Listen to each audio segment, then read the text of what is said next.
السلام عليكم، وكنتمنى من الله تكونوا بخير وعلى خير وفي صحة جيدة. اليوم ان شاء الله غادي نشارك معكم واحد الوصفة اللي سهلة وسريعة، وهي اللي تصلح لينا في هذا الجو ديال البرد. غادي نشارك معكم البصارة بالفول والجلبانة بواحد الطريقة اللي سهلة وكتجينا بها لذيذة بزاف. غندوزو ان شاء الله باش غنتعرفوا على المقادير وطريقة التحضير. بالنسبه للمقادير عندي هنايا زلافه ديال الجلبانه اللي سبق لي نقيتها وغسلتها مزيان، وكذلك زلافه ديال الفول اللي حتى هو نقيته وغسلته مزيان. عندي نصف كاس ديال العنبه ديال زيت الزيتون، وبالنسبه للتوابل عندي ملعقه صغيره ديال السكينجبير، ملعقه صغيره ديال الكركم، ملعقه صغيره ديال الكمون، وملعقه صغيره ديال الملحه، وملعقه صغيره ديال القزبر يابس مطحون، ونصف ملعقه ديال الابزار، وربعه الفصوص ديال الثومه. بالنسبه للماء سبق لي درته في الكوكوط ووضعته فوق النار حتى يوصل ليا لمرحله الغليان. من بعد ما وصل ليا الماء لمرحله الغليان غادي نضيف له الزلافه ديال الفول والزلافه ديال الجلبانه.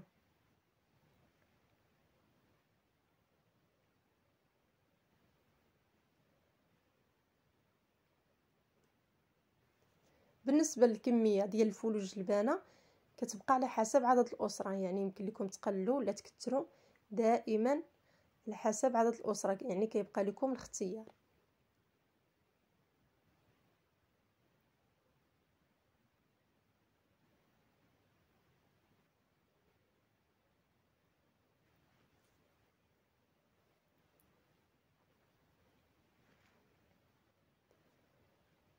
من بعد ما درت الفول والجلبانه في هذا الماء غادي نخليهم يغليو ليا في هذا الماء حتى يديروا ليا الكشكوشه من الفوق.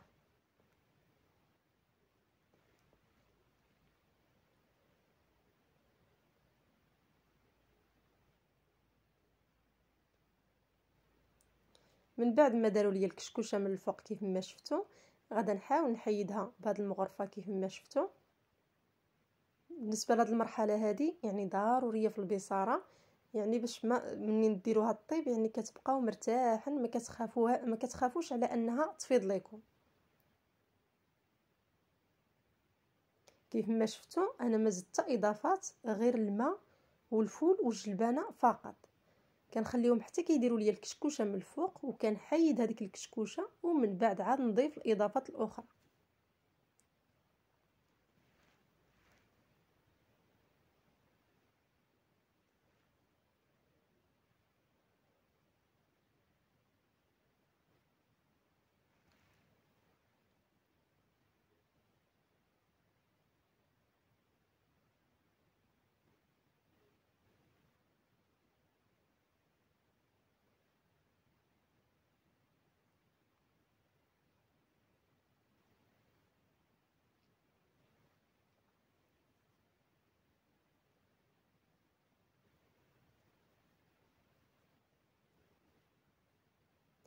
من بعد ما حيدت هاد الكشكوشه دابا عاد غادا نضيف هاد نصف كاس ديال العنبه ديال زيت الزيتون، وغادا نضيف 4 الفصوص ديال الثومه،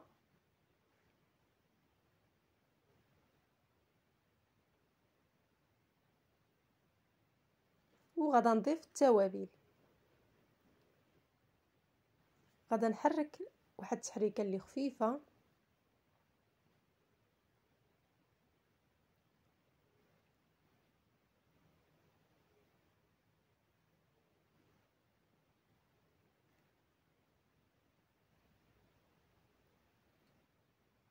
ودابا غادا نقفل على الكوكوط ونخليها طيب ليا على نار مهيله.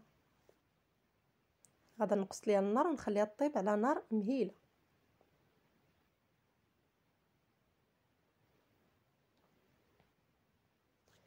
من بعد ما حسيت بالبصاره طابت ليا، ملي كتقفلوا على البصاره وتخليوها طيب على نار مهيله يعني كطيب على خاطرها وكطيب مزيان، يعني ما كتحتاجش على انكم تطحنوها كيف ما شفتوا، يعني طايبه ما يحتاجش على انني نطحنها. بالنسبه لكم الا بقاو يعني حبه ديال الفول ولا الجلبانه يعني ما طايبينش مزيان وبغيتوا تطحنوهم بالطحان اليدوي ولا في المونينكس، يعني كيبقى لكم الاختيار يعني طحنوها. بالنسبه لي انا دائما كندير هذه الطريقه، ما كنطحنهاش، كنخليها طيب على نار مهيله على خاطرها، يعني حتى كطيب ليا على هذا الشكل هذا. غادا نحيدها من فوق النار. ودابا غادا بالنسبه للتقديم انا غادا نديرها في هذا الطاجين هذا ديال الطين. غادا نقص الكميه اللي غادا نحط. نتوما كيف ما شفتوا كتجي القوام ديالها على هذا الشكل هذا، كتجي مطلوقه شويه باقا، يعني ملي كتبرد كتجمد.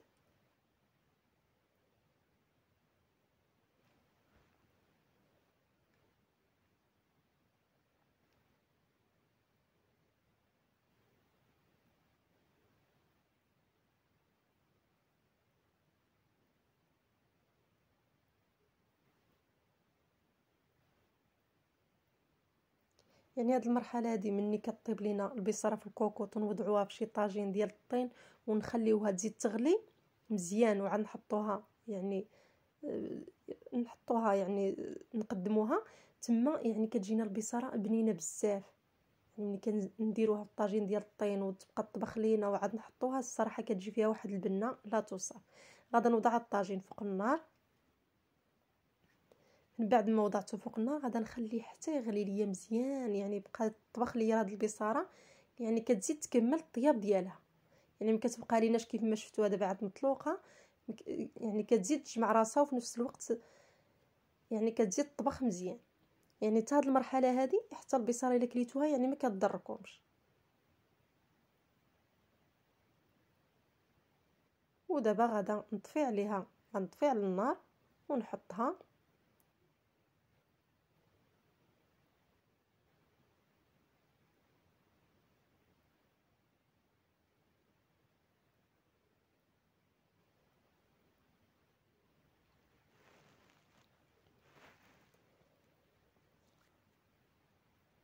ودابا اخواتي من بعد ما حيدتها فوق النار غادا نضيف ليها اضافات. غادا نضيف ليها زيت الزيتون من الفوق والكمون، وكذلك غادا نضيف ليها السودانيه. الصراحه واحد الوصفه اللي رائعه وكتجينا لذيذه بزاف. الا جربتوها الطريقه الصراحه راه كتجي روعه البصاره بها. وكنتمنى من الله هذا الفيديو انه ينال الاعجاب ديالكم، والى فيديو اخر ان شاء الله. والسلام عليكم ورحمه الله تعالى وبركاته.